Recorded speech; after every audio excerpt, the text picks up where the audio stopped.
કરાવી લો. Critical case હોય તો શું કરો છો? રાજકોટ આવો છો ને, જે સામાન્ય બિલ 10,000 માં થાય કે રાજકોટમાં 2 લાખ થાય છે. સમજ્યા વગર કોઈ દેવા નથી જતા. લિંગામાં પીટો છે તો આઈની રિપેર કરાવી રાજકોટ જશું ને, એક્સપોર્ટ તમને ત્યાં મળશે. બસ એ વસ્તુ છે કે તાલુકામાં જે વ્યક્તિ બેઠો છે એ બધી પ્રેક્ટિસ કરશે. સબંધરકા વેપારી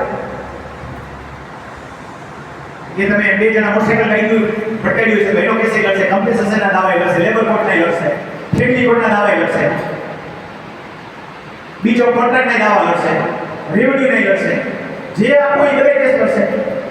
એક્સપર્ટ નથી એ. આપણને ખબર છે કે જે માણસ જેનો એક્સપર્ટ હોય એમાં એની સુપર સ્પેશિયાલિટી હોય છે. એટલે કોઈનો દોષ નથી, દોષ આપણો છે.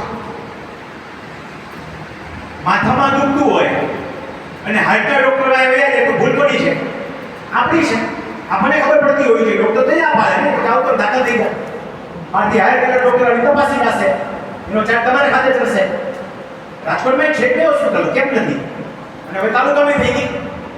તાલુકામાં ઘણી જગ્યાએ મહિલાઓ જોતો ડીએચએમએસ ડોક્ટરને બધી સ્પેશિયાલિટી હોસ્પિટલ જોવા મળે છે. ભૂલ આપણી છે, કોઈની નથી. છેતરાવ છો ક્યાંય પણ તો ભૂલ તમારી જ છે. એમ નહીં કહેવાનું કે સામેવાળા એમને છેતરી લીધો. અજ્ઞાનતા એ આપણી ભૂલ છે. જ્ઞાન ગમે ત્યાંથી મેળવી શકાય. આ મફત જ્ઞાન દેવાનું નીકળું છું ને, સમજવું જોઈએ બધું. આપણે સમજવું જ નથી તો એ આપણી અજ્ઞાનતા છે. તો રેવન્યુ રેકોર્ડ બાબતે મેં વાત કરી.